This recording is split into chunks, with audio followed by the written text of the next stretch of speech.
Man crushed ex-wife's date to death. People just with these exes. Alright, let's go. Somebody hit him. Like and subscribe. On purpose. Is he breathing? I don't know, I can't tell. Just coming here to fight him because he was mad at him. Let me ask you this. Can I get you to step with me over here for me, please? Try to call him and see if he'll respond to you. Davis, come on. Wake up, Davis. Start roping this off because this is going to be a crime scene. All right. On May 7th, 2023, a 46-year-old man's lifeless body is found at the end of a secluded road, lying in the grass 50 feet away from his wrecked vehicle.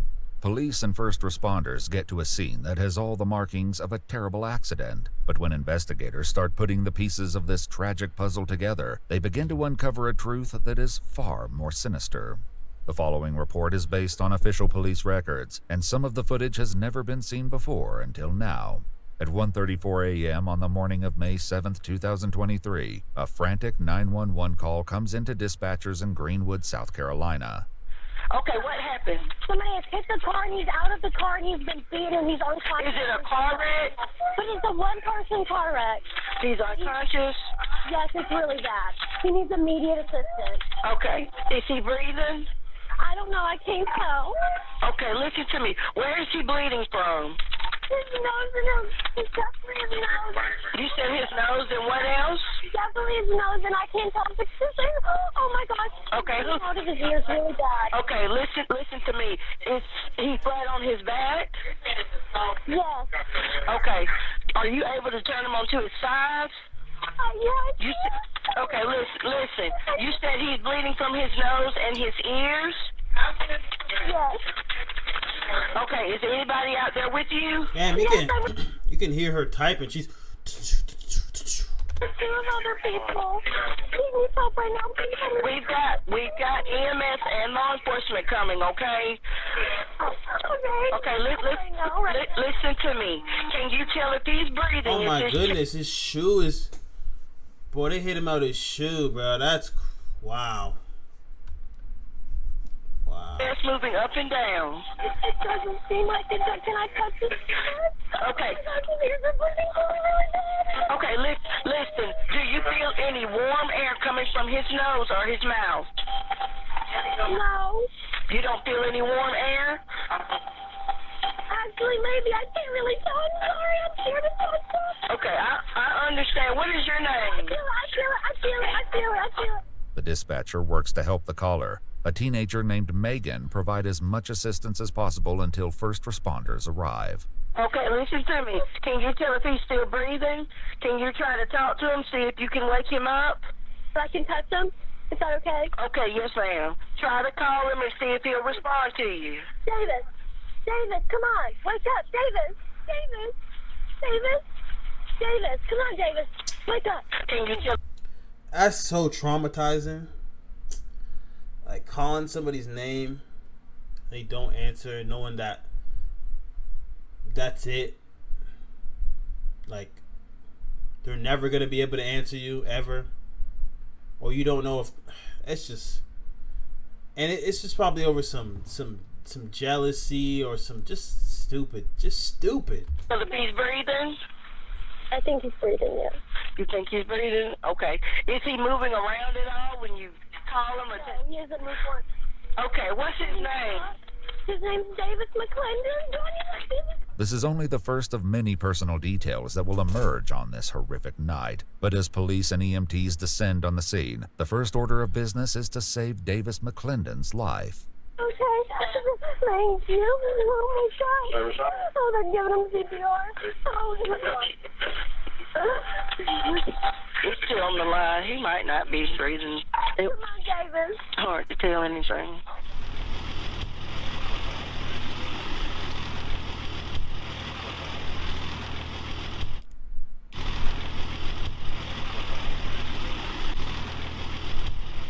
As the first deputies and medics arrive on the scene, it becomes quickly clear that the 911 caller's use of the phrase one-person car wreck was misleading. It's true that only Davis McClendon is here at the scene, but a deputy notes that his injuries are consistent with being struck by a vehicle. His damaged BMW is sitting some distance away, and the vehicle that seemingly hit both Davis and his car spilled oil all over the road. In fact, the oil isn't just splattered here at the scene. It leaves a trail heading away from the Hunters Creek subdivision. 2 Greenwood deputies decide to follow that trail, and from what Megan and her friends have said, they have a pretty good idea where it will lead them. Myself and 316 are gonna head over there, see if the vehicle's there. The house that he's supposed to be at with the kids is... Are you heading there now? Yes. I'm gonna head with you. No, stay here. Yates and I are gonna go over there. We're gonna see if the car is there. Do you know what vehicle it was in? Negative. We're gonna go see if we can find a vehicle there. Start roping this off because this is gonna be a crime scene. All right. Although the 911 caller didn't see the incident, she definitely has strong suspicions about what happened before she arrived. Who assaulted him? Everything is but Ackerman. He's just coming here to fight him because he was mad at him. And then we came to check up on him, and then we found him like this. Okay, so the person that assaulted him, you said his name, Bud Ackerman? Yes. Does he live in Hunters Creek?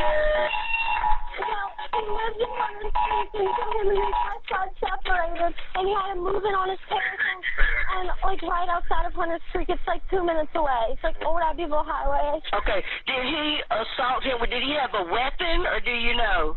Did anybody see him assault him? Did anybody see it happen? No, I don't think that we got here. Nobody was here. We just thought we were going to leave until I saw his body a couple feet away on the side of the dirt. Megan, who is still back at the scene, is not alone. She's with a woman named Meredith Haney, who is Bud Ackerman's estranged wife. Megan is in fact a frequent babysitter for their children, the 3 of whom are staying with Bud for the weekend, Meredith tells police. And as the deputies make contact with Bud at his parents' residence, those kids and their safety are their first priority.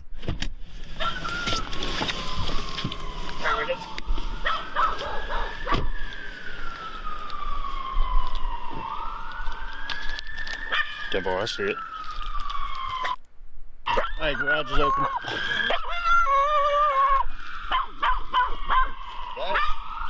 Garage is open. The fact that he did some shit like this and then drove right back to his house, like, people don't even think when they commit crimes. Like, they do not think. Like, you thought you were just gonna go back to your house and sleep and nothing was gonna happen? Like, Sheriff's office. Yes, sir. Are there some kids here? Yeah. Okay, whose kids are they? Mine. Yours and who? My wife. Okay. Let me ask you this. Can I get you to step with me over here for me, please? All right. You have your ID on you? I do not. Okay, just step over here for me. Bud will do very little talking to police that night, but they've already got the beginnings of a tangled backstory, merely from what Megan told them in her initial call. Okay, so how did y'all know he was out there? Because he's dating my wife, and he's been really drunk. He was really mad. He's been trying to find her all night. you're dating another man's wife? Okay, so David has been dating Bud's ex-wife? Yes. It will later emerge that Meredith and Bud... I see. But separated and began divorce proceedings approximately 1 year earlier. But while Bud will later admit that this breakup was against his wishes, his frustration with the situation reaches a new level on April 29th, 2023, about a week before the incident. That's when... So you lost your bitch and you wanted to crash out. I'll tell you this right now. No bitch is worth crashing out over. I promise you. And on top of that, if she gonna make you crash out, she's not for you, man. When he learned from a mutual friend that Meredith had begun dating a man named Davis McClendon. Investigators will later find a text message Bud sent to a friend expressing his outrage at the news. Bud texts, "What the hell is Davis thinking, man? I mean, what the hell, Danny?" Danny replies back, "I have no clue what you're talking about. What did he do?" Bud writes, "He's been Meredith." He goes on to say, "I had my suspicions, but it was confirmed by her. I can't believe he'd do that to me. I mean, damn, I've known him my whole life." And when Danny simply writes, "I don't know what to tell you, Bud," Bud replies, Damn, I don't know either. It's just up. Exactly 1 week after the text Wait a minute though. If that's his man's though, like if they actually mans, like that's his man's, then that's some L mans. You can't be hitting your homeboy's ex-wife. I mean, I understand she's on the market. They got a divorce, but I don't know. I feel like there's some type of bro code. I feel like bro code doesn't exist. People just be going after whatever. I mean, I guess. On the evening of Saturday, May 6th, Meredith and Davis go out to dinner at a restaurant called Break on the Lake, where security cameras pick up their arrival. It's only 4.5 hours before the tragedy on Avid Road. Davis goes inside while Meredith stays behind in the car. She's FaceTiming with her kids, who are at Bud's house and using their dad's phone to chat with her. What she doesn't know is that Bud is observing the screen as well, and he recognizes the scenery in the background. He doesn't know for certain that she's with Davis, but he has his suspicions. It's 8:48 p.m., and a bad night is only just beginning. Many hours later, deputies at Bud's house take careful note of the fresh, oily footprints that decorate the floor. So, footprints. Yeah. Footprints. Footprints. That's how you know he didn't know what to do. My man walked in the house with shoes on. He didn't even have the audacity to take his shoes off in his house. He just walked right in. That's how mad he was. You know somebody's mad when they just walk in their house with shoes on. Unless you just do that. Because I know some people that walk in their house and they do not take their shoes off, which is crazy. That's just my opinion. It's a little crazy. That's the door I came in. Shoes on all in the house. Oily footprints. The investigators follow the footprint trail back to a bedroom where they appear to come to an end at the foot of the bed. Is this parents' room? That's when he took his shoes on. Twist there, one here. This bunch, bunch right here. I'm pretty sure it's gonna be the shoes that he's got on now. Yeah. Investigators will indeed find oily residue on the shoes Bud is wearing that night, as well as a small amount of what appears to be blood on his hands. Both were presumably clean earlier that night when he was at a local bar called the Key West Club, where surveillance shows him ordering at least 4 beers over an hour-and-a-half time period. But Bud isn't just drinking and socializing. He's making repeated attempts to get in contact with Meredith, who's left Break on the Lake and is now with Davis at a friend's party. At one point, frustrated that Meredith won't take his calls, Bud texts her a message. "Why do you hate me? I just don't understand." When a friend who was at Key West Club that night calls Meredith to tell her that Bud is gone, Meredith and Davis head up to the bar themselves. According to what Meredith would later tell investigators, Bud continued calling repeatedly during this time. She says that when she finally did take his call, he demanded to know where she was and why she was refusing to speak to him. The call logs would later reveal that between 9:07 p.m. and 12:15 a.m. that night, Bud attempted to call Meredith a total of 30. I was about to say, how many times? Oh, man. Buddy, you gotta stop after 2. Oh, man. Maybe the first one, and then if it's in D&D, the second one, and then maybe 3 times, but 2 is... 36 is too much. It's too much. I've had it worse, actually. But I wasn't the person doing all the calls. Hell no. Will I ever? Hell no. But I did have an ex call me about 50 times in I think it was 1 hour. Oh, had to have been like an hour and a half, maybe 50 calls. Yeah. Crazy. 6 times. At his residence in the hours after the incident, investigators take a close look at Bud's Ford F-250, which just happens to look like it's been in a crash. That's wild. Yeah, that's when I walked up and I was like, oh yeah. You see the... Yeah. That's a palm mark. But like that right there, you got... There's little specks right there. Mm-hmm. Bud himself refuses to answer any questions without a lawyer present, but the circumstantial evidence is piling up quickly. Yeah, he's cooked. As for Meredith, she says she tried reaching out to Bud's friends and family while at the Key West Club earlier that night. In the meantime, Davis sent a text message to a friend saying, FYI, apparently Bud is drunk and out trying to hunt Meredith down. She's wanting to call the cops. I was hoping maybe you could get his dad to rope him in. At almost the same time, Bud Ackerman is on the hunt, scoping out the parking lot at the now closed break on the Lake restaurant for any signs of Meredith and Davis. He makes 2 circles through the... You gotta just move on, my brother. Even if it's your man, cut him off too. Oh, this is terrible behavior, bud. lot before leaving. Investigators will later learn, thanks to the Ford's onboard computer, that he also drove down the street where Meredith lived and down the street where Davis lived in an effort to find the couple. Back at the Key West Club, Davis decides enough is enough and tells Meredith he's going to call Bud and talk to him about the relentless attempts to get her on the phone. Meredith watches her boyfriend walk away, never imagining it would be for the last time. Bud would later characterize the call as aggressive, saying that Davis was threatening to beat him up. While the true nature of the conversation cannot be known, what is known is that Davis and Bud agree to meet near the intersection of Avid Road and Sawgrass Place. But you knew he was drinking, right? You knew you was banging his ex-wife, and you knew he was going to be mad. And you decided to meet up with him. It's not your fault, you know what I mean? But I feel like we got to think a little smarter, bud. You know what I mean? Like, take this for an idea, right? Obviously, you're RIP, bud. You know what I mean? But take this for an idea, right? You call him, you be like, all right, you want to do all this stalking? You're drinking, you're driving. You want me? You want to find me? Let's meet up here. He says, all right, cool, bet. You hang up the phone. Now, before you hop in your vehicle and you head there, you tell police to go there first. You say there's a drunk driver and he's upset about something. He's going to meet me here. Mind you, he's drunk. He's driving this car.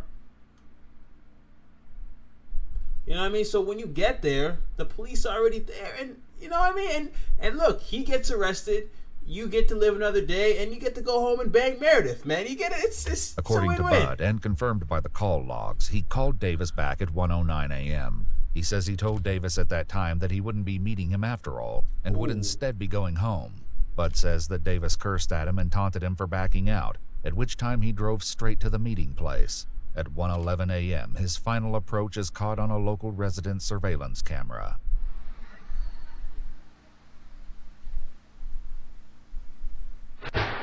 Ooh. Oh, so he went there and then he was trying to leave. Ooh, and he hit him right. Ooh.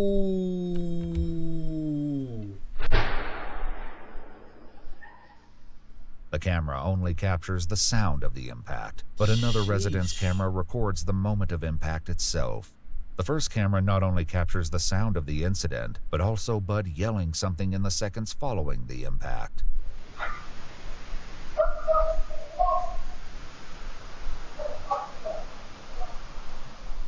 At 1:13 a.m., Bud's truck can be seen leaving the area.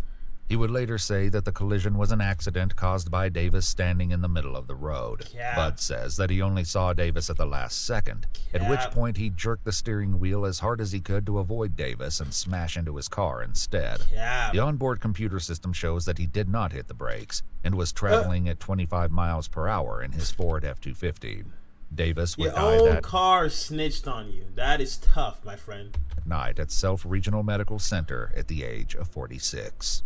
At 6:30 in the morning on May 7th, roughly 5 hours after the incident, Bud Ackerman is arrested and transported to the Greenwood County Detention Center. On trial for murder the following year, he would insist that he never meant to harm Davis McClendon that night, and that it was only due to panic that he failed to call 911. The jury deliberated for less than 30 minutes before delivering a unanimous verdict of guilty. In October 2024, 42-year-old William Bud Ackerman was sentenced to 45 years in prison for murder. He's housed at the Tiger River Correctional He didn't get life? Institution in Spartanburg County, South Carolina. He didn't get life? He killed a nigga. He killed somebody on purpose, and he didn't get life? Wow. Interesting. Very interesting. Y'all like and subscribe. Lesson of the day is, if your ex ain't fucking with you. Nah, that's not the lesson of the day, man. Oh, shit.